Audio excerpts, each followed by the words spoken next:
Welcome to Wanna Be Clutter-Free, formerly Wanna Be Minimalist, the podcast for busy families who are tired of the chaos, fed up with being overwhelmed, and ready to enjoy life again. Each week, we talk about how to let go of the clutter so that you can focus on the things that actually matter. And it's not just physical clutter. We talk about the mental and emotional stuff too, because if it's holding you back, it's time to ditch it. I share what I've done in my own life to declutter, organize, and calm the chaos, but you won't just hear it from me. There are amazing guests too. It's practical, doable, and simple for those of us that want to be clutter-free. This is the Wanna Be Minimalist Show with Deanna Yates, episode number 34. On today's show, we're looking at the gifts we give our children from a minimalist mom's perspective. And I can pretty much guarantee that you'll be surprised at what I have to say. So stick around.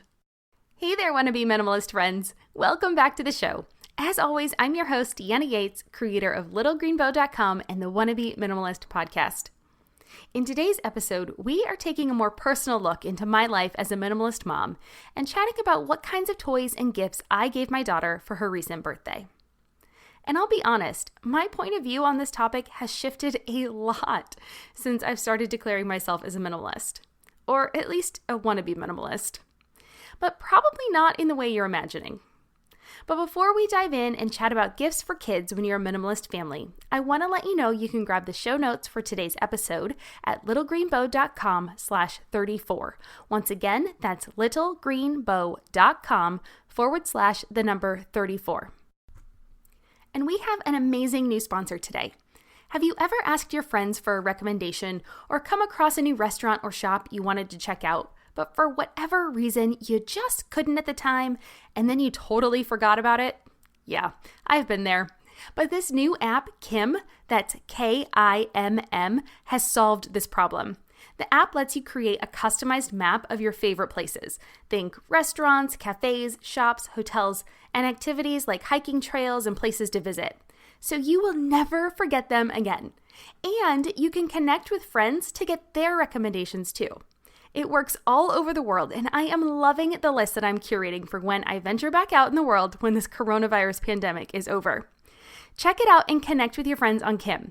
After all, recommendations from friends are so much better than reviews from strangers.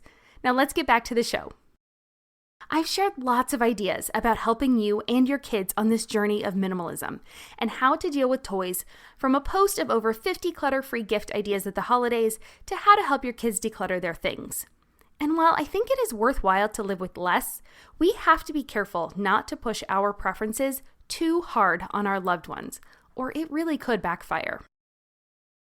Now, that's not to say you should not guide and give advice. After all, you are mom, and you help steer the ship of your household. So why will I never have a no-gifts party, even as a minimalist mom? Well, to be honest, we had one for my daughter when she was 4. We had moved to Chicago not too long before her birthday, and our place was tiny. Our daughter had plenty of toys, so we didn't think she needed any more. But it was a disaster. Our guests were confused. They wanted to bring something for their friend. Our daughter was confused because she was used to giving presents at other kids' birthday parties, so why wasn't she getting any? And just so you don't think I am a super cruel devil mama, she did get presents from us, her grandparents, and her aunt and uncle. I learned that day that no gift parties generally leave your guests feeling awkward and the kids a bit perplexed, no matter what your invitation says.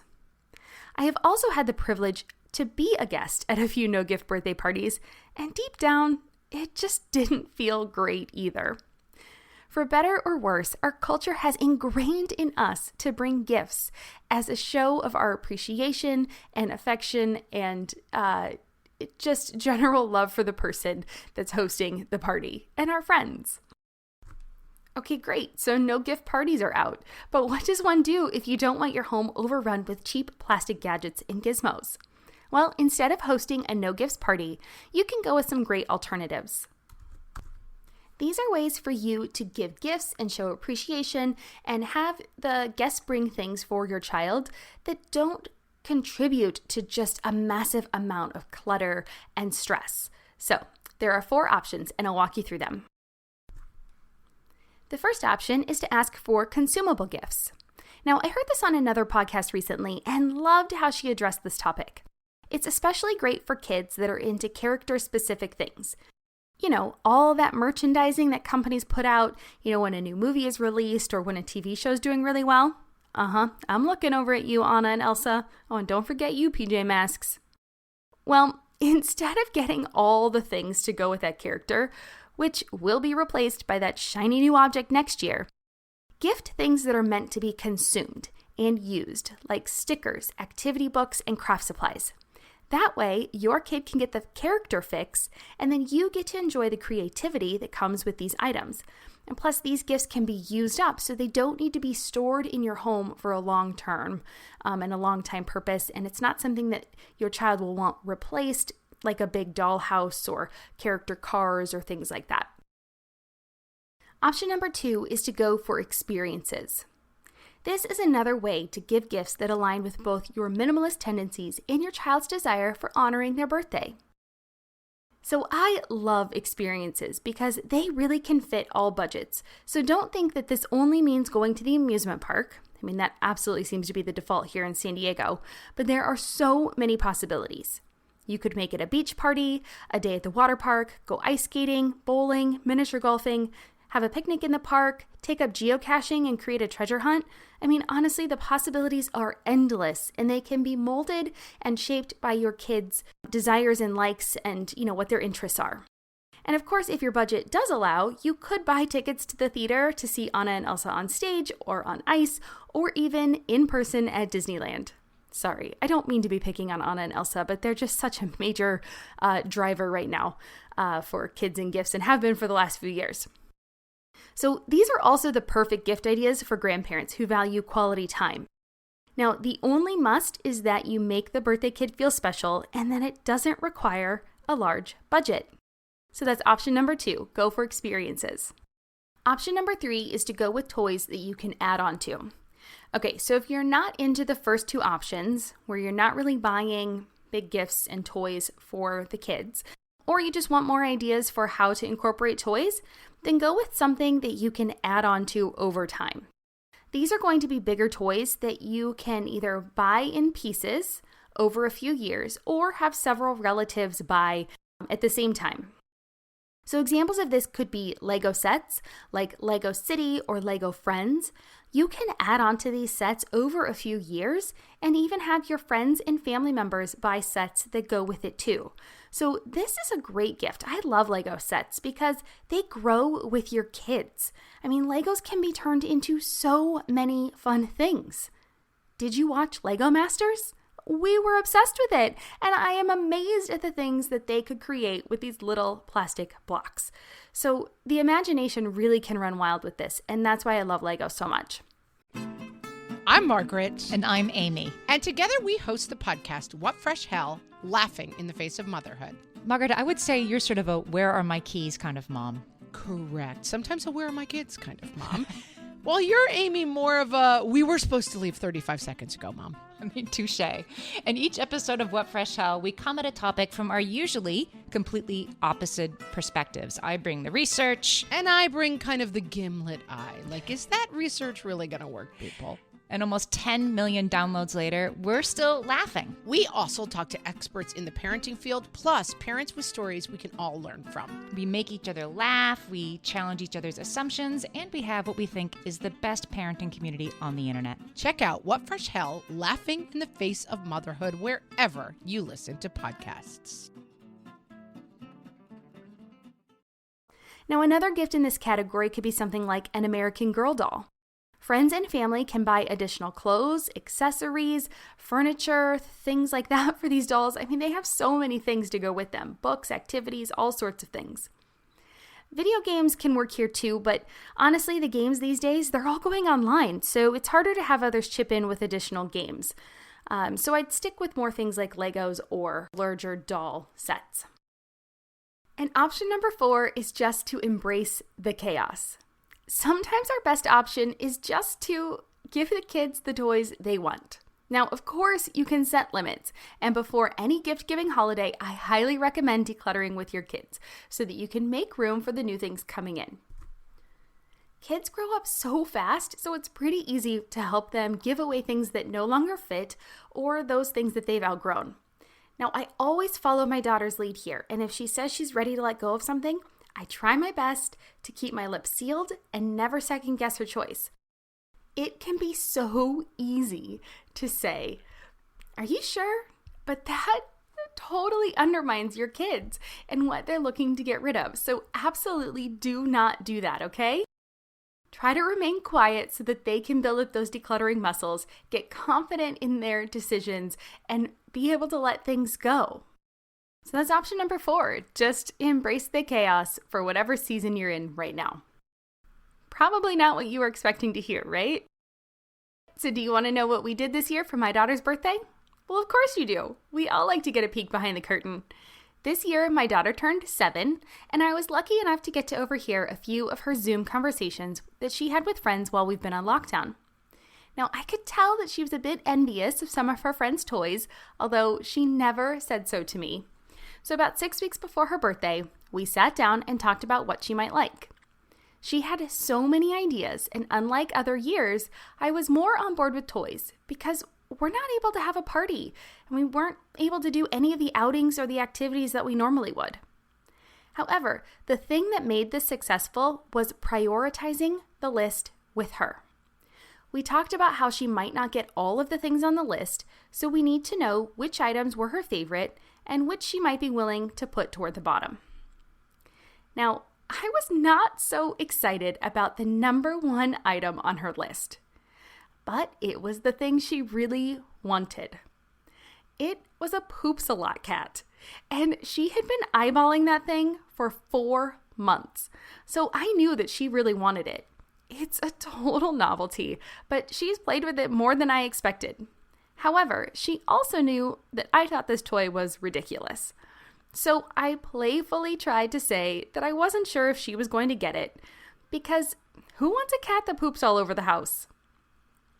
I think it made it more special for her when she unwrapped it and got to see that she got the toy she really wanted from her parents, even though she knew it was not something that we really wanted. And again, all of this is from a place of respect. I'm not teasing her, I don't put down her things, but instead I let her know that she can like things that we don't in a more open parenting style, okay? All right, I don't want any nastygram comments saying that I'm being mean to my child. The other gifts she received for her birthday included Twisty Pets, LOL Surprise Dolls, Hatchimal Twins, Little Live Pet Mouse, games, books, and clothes. One of my friends commented that quarantine must have been making me crazy because there were so many plastic things that I was willing to let into my house. But I call it compromise. I am focused on the long game here. I don't want my daughter to feel deprived and thus shun minimalism when she gets older. Instead, I'm teaching her how to prioritize things she wants in life and set appropriate limits. She didn't get 50 LOL dolls, she got 3, and then she purchased 2 more with her birthday money. She didn't get the Shopkins that she wanted because I just couldn't deal with all of those little things that would clutter up my house, my kitchen table, and all the little nooks and crannies. That silly cat is being played with and it's depositing play poop all over my house, but she loves it, and that's really what matters. So instead of having a no gift party, let's find ways to compromise by honoring our loved ones' likes, desires, and interests while maintaining boundaries that keep our homes free of clutter. Consider consumable toys, experiences, bigger toy sets, or embracing the chaos within limits as a way to celebrate your children's birthday instead of a no gifts party. It is possible to have your cake and eat it too. And I'm just going to say that I think it will play out better for you and your family in the long run. So was it what you thought? Are you surprised I call myself a minimalist while still letting my daughter get mainstream plastic toys? I'd love to hear your thoughts. Hop on over to my free Wannabe Minimalist group on Facebook and share with me. Introduce yourself and tell us what you think about no gift parties. The group is completely free, and you can find us by searching on Facebook for Wannabe Minimalist or by clicking on the link in the show notes. Okay, so don't forget, if you would like to get all of those show notes for today's episode, you can find it all at littlegreenbow.com/34. Once again, get all the show notes and the links for everything we talked about. And we talked about a lot of different things. And they're all going to be on my website at littlegreenbow.com/34.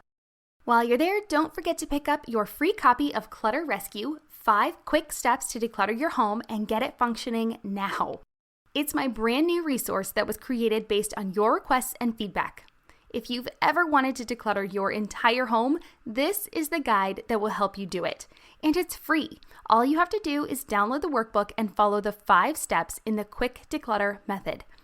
It's the process that I have seen be the most successful over and over again, so I promise it works. I also want to remind you to take a minute and check out our sponsor, Kim. That's Kimm. It's a new recommendations app that helps you discover and remember your favorite places all over the world. Connect with your friends and get their recommendations at the click of a button. Because remember, friends' recommendations are so much better than reviews from strangers. And before we go, as always, I love hearing from my listeners. So if you have any questions about what we talked about today or any other topics you'd like to see addressed, please reach out either via email at hello@littlegreenbow.com or on Facebook at facebook.com/littlegreenbow.